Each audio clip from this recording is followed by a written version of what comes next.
Hello and welcome back to this channel. I'm so sorry I couldn't be here yesterday on hump day.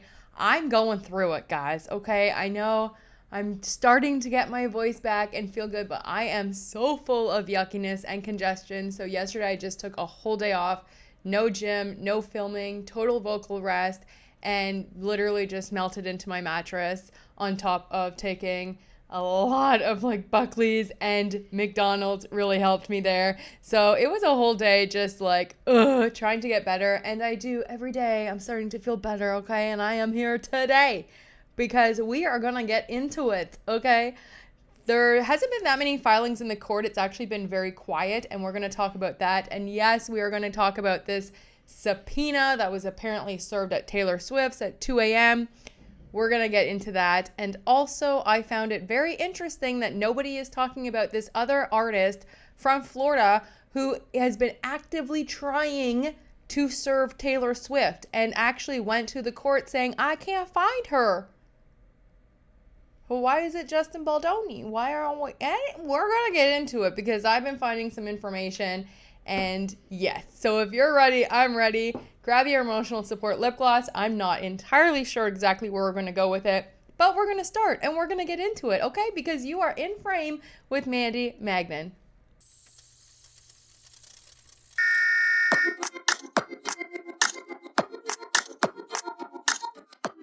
In the last 48 hours, all it has been is this subpoena, this guy, Justin Lee Fisher, who was allegedly arrested at Travis Kelce's house.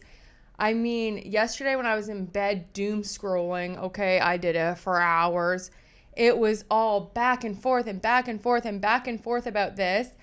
On Tuesday when we were here, I was like, I don't believe it. I think this is a load of crap. There is no way that Wayfair would, first of all, do this. The server themselves and the PI still have to follow the law. There was not really any real information. It all seemed to me like a big kerfuffle, which I said. It was a planted story, and I think it was planted from either one of two parties, either the Blake Lively party or the Taylor Swift party. And now I still stand by that, okay? Because either way, for both of those people, it kind of helps them. Like if it was Blake Lively and her agents, whether that be Leslie Sloan, Ryan Reynolds, whoever, the B613 Shapiro dude, it helps obviously Blake Lively's narrative that she's a victim. Justin Baldoni's a psychopath. He's harassing people, and I'm just a big old victim, right? But also it does help Taylor Swift as well if it was coming from her camp leaking this information, because again, I'm a victim. I'm being harassed by Justin Baldoni. Justin Baldoni isn't the person on the court filing. It is Wayfair. So either way, no matter who leaked this story, I still strongly believe that it came from one of those two parties. Let me just say to begin with that stalking is not okay. So this man, regardless of what you were doing, is not cool, okay? It's not okay. And as someone who's had online stalkers and stalkers in real life, women and men, which I've had to call authorities about in my past, it's a scary situation and it's not okay. So regardless of why he was there, what he was doing there, I don't want to hear it, okay? Not cool, not okay, and in no way am I trying to place blame on Blake Lively, Taylor Swift, or anyone else involved for this man's actions. I'm just wondering how it got to Star Magazine, okay? Especially with the guy's name. Now we know through amazing internet sleuths who are all over it, going to the police station, getting the papers done, everything like that, that his name wasn't even on that filing. So why would he go to Star and give like a little comment and exclusive? It doesn't make sense. None of it makes sense. Okay, and I've thought that since the beginning, and I knew it was going to go like wildfire, and it actually caught even bigger than I had even anticipated. I mean, the videos back and forth, and the main media news outlets, I mean, even today, Googling Blake Lively, Taylor Swift, Justin Baldoni. That is all you get, is all of this stuff.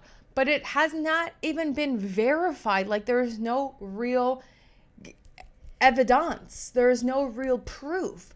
And still, all of the headlines are about how this man at 2 a.m.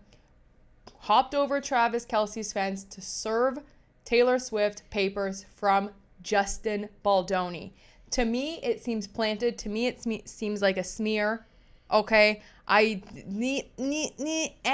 it's a distraction. I thought it was a distraction from day one. As soon as I heard it, as soon as I read the article, and I was like, let's put on our thinking caps here because this doesn't make no sense to me.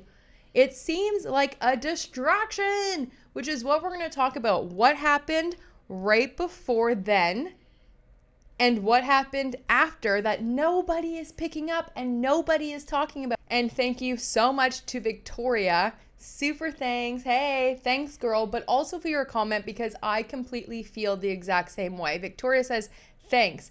Everyone can speculate, but the truth is this. Until Taylor Swift is actually deposed under oath, we can't say for certain that she's cooperating. While we all hope for the best and trust that she'll be honest and forthcoming, the court records suggest she's keeping her distance from the situation. Her silence only fuels speculations and makes you wonder what's really going on. All this PR mess is just a distraction to throw us off and not focus on what's really happening behind the scenes. And I totally agree. I've also seen a lot of people say, well, if it's not Justin Baldoni and it's not Wayfair, why don't they just come forward and make a statement?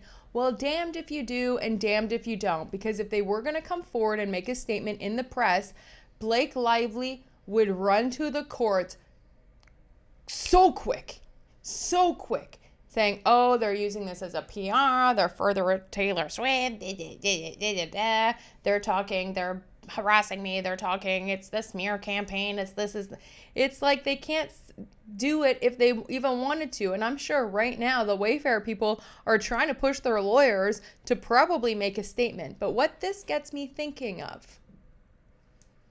is, if we remember when Brian Freeman first wrote that letter about Taylor Swift and subpoenaing Venable back in May, Taylor Swift's camp didn't say nothing about it. They could have shut it down so quick. She could have made one statement to support Blake Lively and or a statement in support of Wayfair. They could have done something. Her PR, Paintree, could have just released one quick little snippet. Nothing. It was crickets. It was crickets on the entire speculation, and it's been speculation ever since about their friendship, about whether or not they're still BFFs, about this. We don't know what's happening behind closed doors. We don't know. We don't know if Taylor Swift and Blake are actually still talking. Sources say they're not. We don't know until we get that deposition or until there is an official statement made. Everything else is complete speculation. We don't know. Now, what we do know from a couple of amazing people, one of them, women, hello, but one of them being Ken's with the sparkly spatula. She is one of my favorite creators on TikTok to go through amazing deep dives and attach all of the things, and her deep dives are chef's kiss, okay?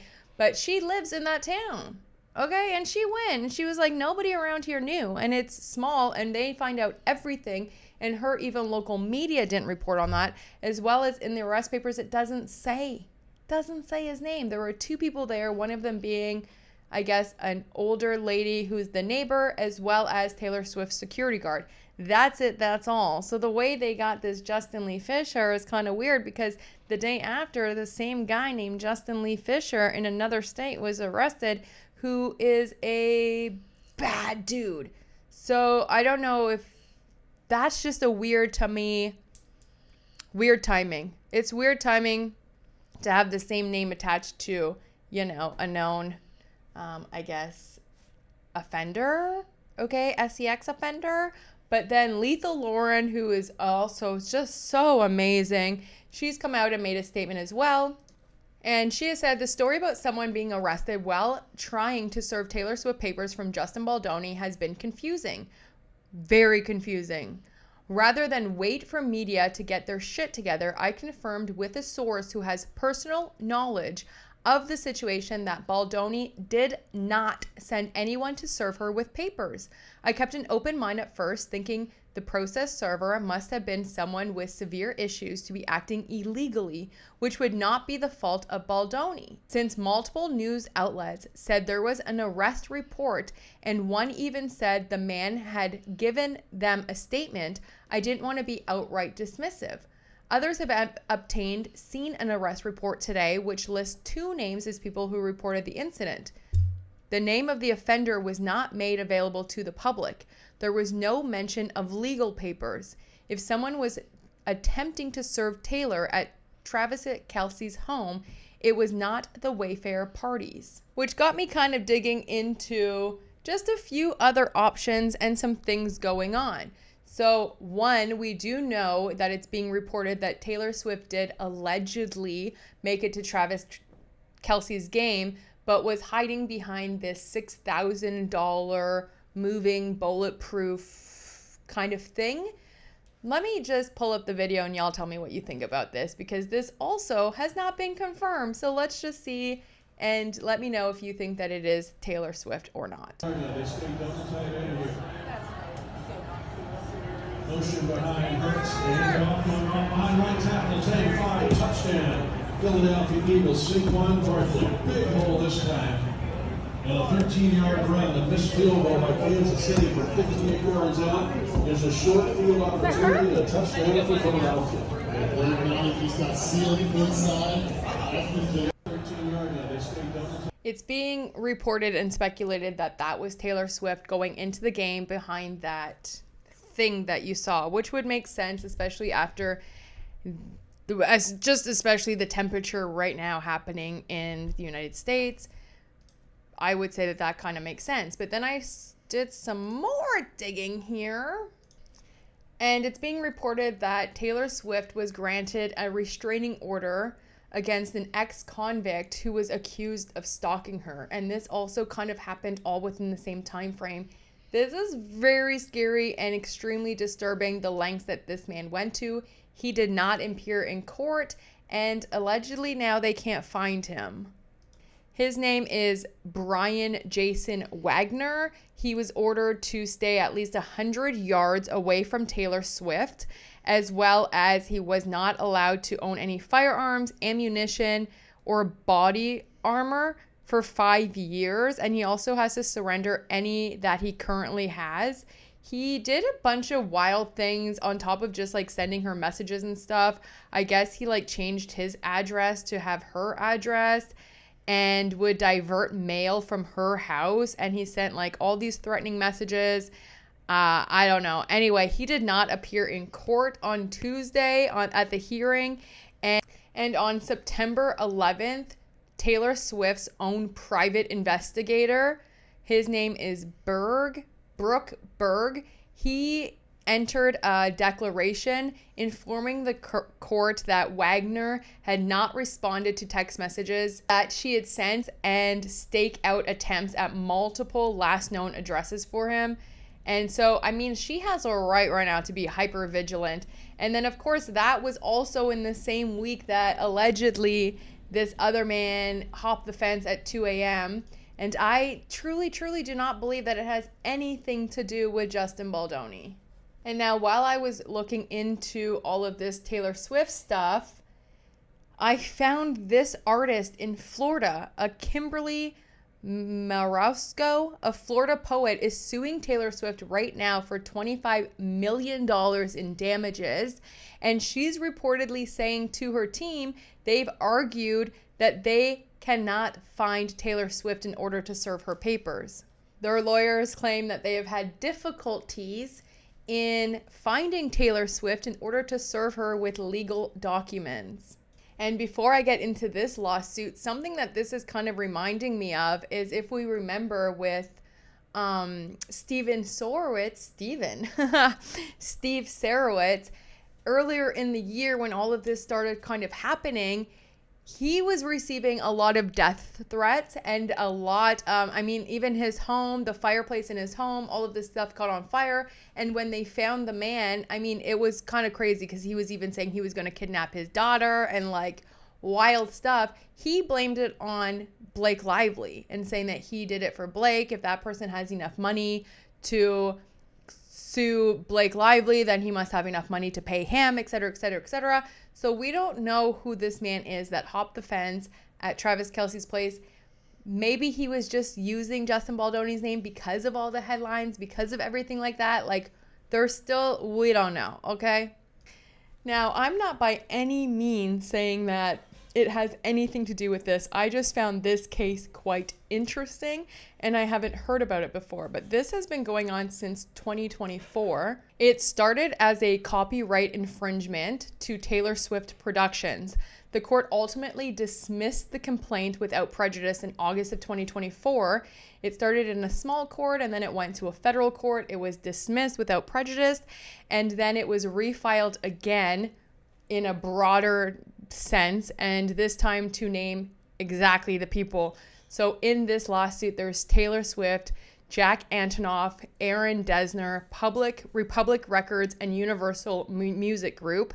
And it is covering a huge thing. Like, she is saying that pretty much across all the filings that I can find, that Taylor Swift, along with those collaborators, used protectable elements from her poems, from Ordinary Citizen, Scorpion, and lyrics and themes that are through multiple songs of hers, from Lover, Midnight, The Tortured Poets Department, The Man, My Tears Ricochet, Midnight Rain, Who's Afraid of Little Ol' Me, and I Can Do It With a Broken Heart.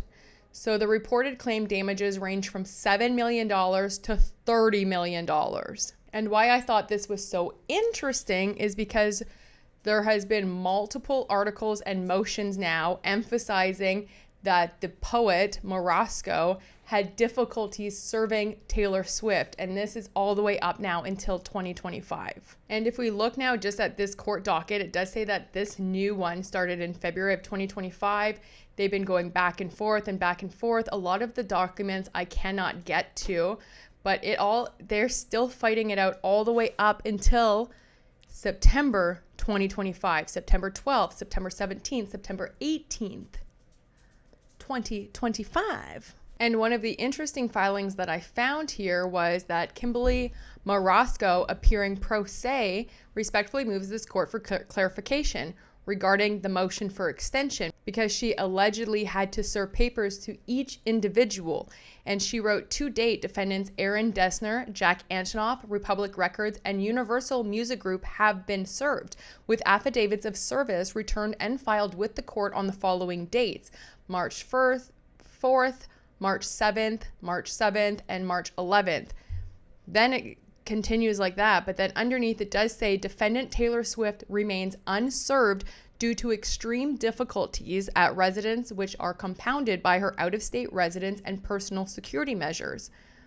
Plaintiff is concerned that trying all defendants' response deadlines to the service of Taylor Swift, who is particularly difficult to serve, may unduly delay the case and prejudice plaintiff, especially if the service of the other four defendants is later contested, which they all did contest. That was like the new filings. And up until now, it is very unclear whether or not Taylor Swift has been served or not, and the woman suing is still struggling to find her, so we'll see what happens there. And again, I'm not saying that they have anything to do with this at all, but it doesn't seem like the Wayfair are the only people that are trying to, serve Taylor Swift.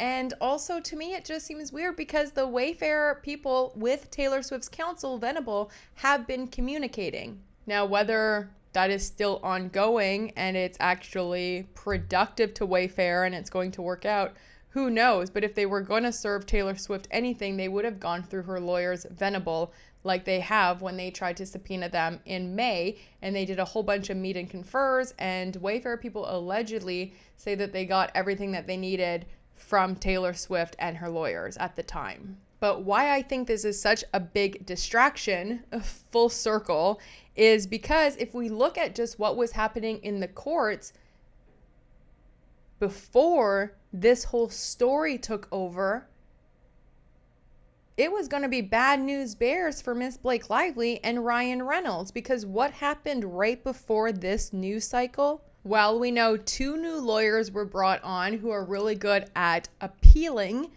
Okay, so 2 new lawyers were brought on, as well as a secret recording from Miss Blake Lively on Steve Silveritz. So yeah, where did that recording come from? Funny how no one picked up on Blake Lively allegedly secretly recording Steve Silveritz. And then we have what just happened, the Wayfair clapback and their response to Blake Lively requesting attorney fees, triple damages, and punitive damages under California Code 47.1. That should have been the biggest news. But my, oh my, no, Taylor Swift took over. So now no one is talking about the secret recording, no one is talking about Van Zandt, and no one is talking about the Wayfair's clapback and how Blake Lively is trying to use the Me Too law in California in a New York case. And it's way too early for that. And like, they had an amazing response, but nobody is picking that up because why? Taylor Swift. Yet again. I think this is a huge, huge, huge distraction from what is actually happening in the courts and what Blake Lively is being accused of. And that secret recording without Steve Silveritz's consent, we still haven't had a response yet from Blake Lively's counsel. And that, I think, should be huge headlines. I think that's what media should be picking up. No one covered how she subpoenaed over 107 content creators. No one covered Van Zandt, barely. I mean, barely. Everyone should still be talking about that. How did we get here today? A fake lawsuit filed by Blake Lively for an inactive company that her husband owned, Van Zandt, to get a fake sham subpoena, to get otherwise illegal text messages that the New York Times can use. They were corroborating the metadata shows since October to write that story and that hit piece in the New York Times. And still, no one is talking about the secret recording that she has of a conversation that Steve Silveritz had with an unknown person. And to me, those things are way more important when it comes to Wayfair versus Blake Lively or Blake Lively versus Wayfair. Now, again, I don't know if that other case with that artist from Florida has anything to do with the person hopping the fence at Travis Kelce's. There are so many options, but to just blame it on Justin Baldoni with no proof, no evidence, no real statements, nothing's in the arrest reports, it just seems a little bit planted and a distraction, in my opinion. And what nobody else is talking about is just the day that it was released by Aaron Garofalo, the lawyer for the Wayfair people, released that they deposed Vivian Baker, Blake Lively's makeup artist. They deposed Warren Savala, Blake Lively's talent agency at WME, and they deposed Danny Greenberg, Justin Baldoni's former agent at WME. All Blake Lively's people being deposed and ain't nobody talking about it. It's a distraction. I want to know what these people said. I want their deposition. Of course, right now it is filed under seal, and they have up to, I think Blake Lively, it said up to 1 week to either say that she wants to continue sealing it or to have it unsealed. And now something about the internet, because the internet is forever. And Miss Vivian Baker, there's this picture floating around now that somebody resurfaced from Blake Lively taking a selfie with her makeup artist, Vivian Baker, in her trailer. And it looks like while she was in undress. And why is this important? Because In multiple allegations in her very own complaint, Blake Lively talks about how Jamie Heath and the producers and Justin Baldoni would go into her trailer whilst undressed. This is just one example from her complaint. Mr. Heath arrived unannounced at Miss Lively's hair and makeup trailer while she was topless and having body makeup removed by makeup artists. Miss Lively told Mr. Heath that she was almost done and they could meet once she was clothed. Mr. Heath, however, insisted that if she did not allow him into her trailer to speak to him at that moment, then there would be no meeting with the other producers. Miss Lively reluctantly agreed, but asked if Mr. Heath could keep his back turned. A few minutes into the conversation, Miss Lively noticed that Mr. Heath was staring directly at her while she was topless.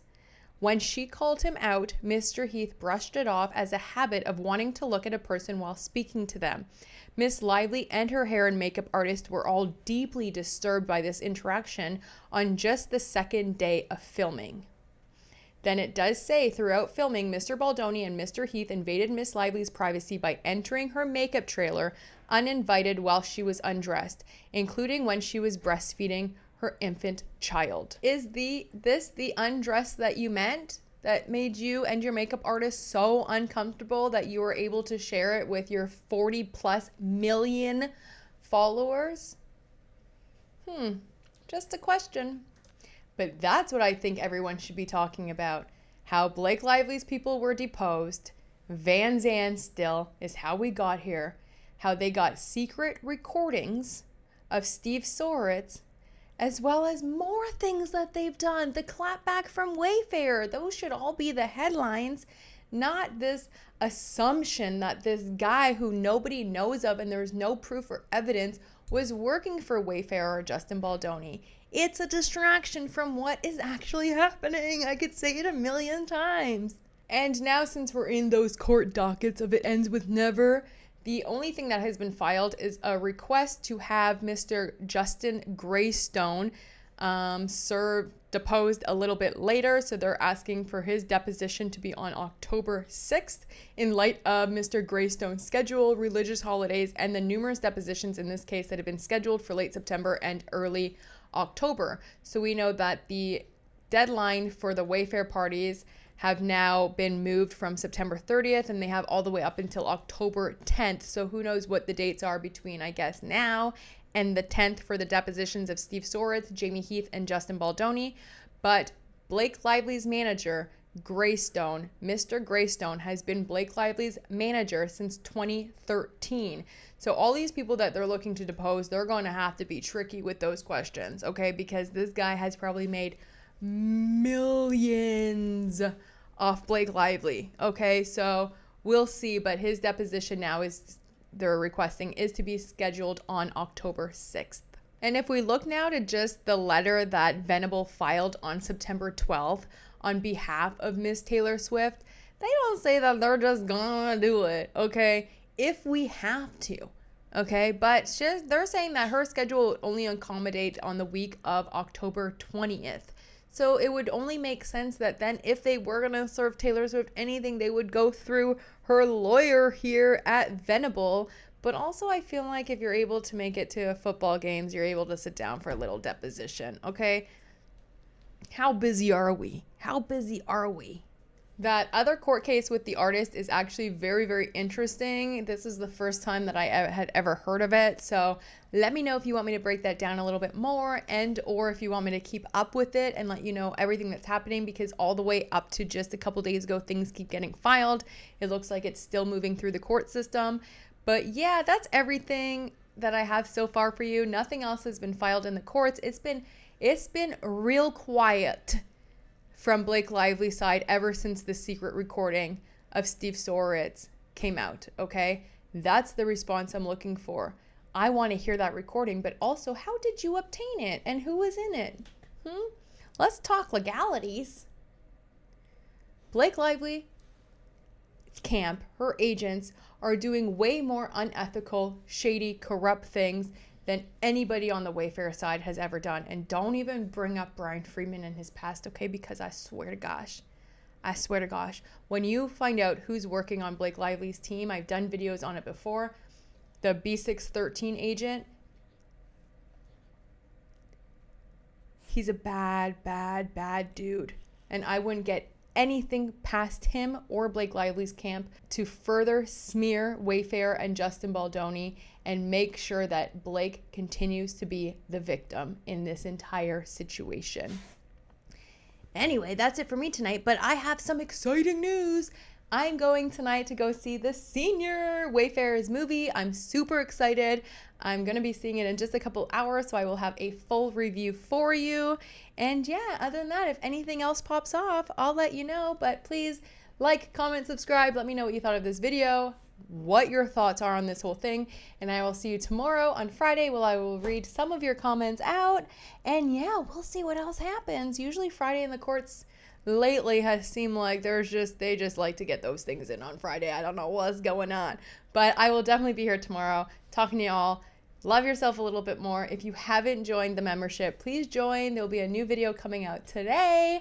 Very excited. It's all about living in your true power, becoming the her of your future, and little steps on how you can do that and how we're all smashing glass ceilings and achieving our goals together. So if you're down to dig a little deeper into yourself and find a little bit of an accountability group, it's just starting out, and yeah, join us, okay?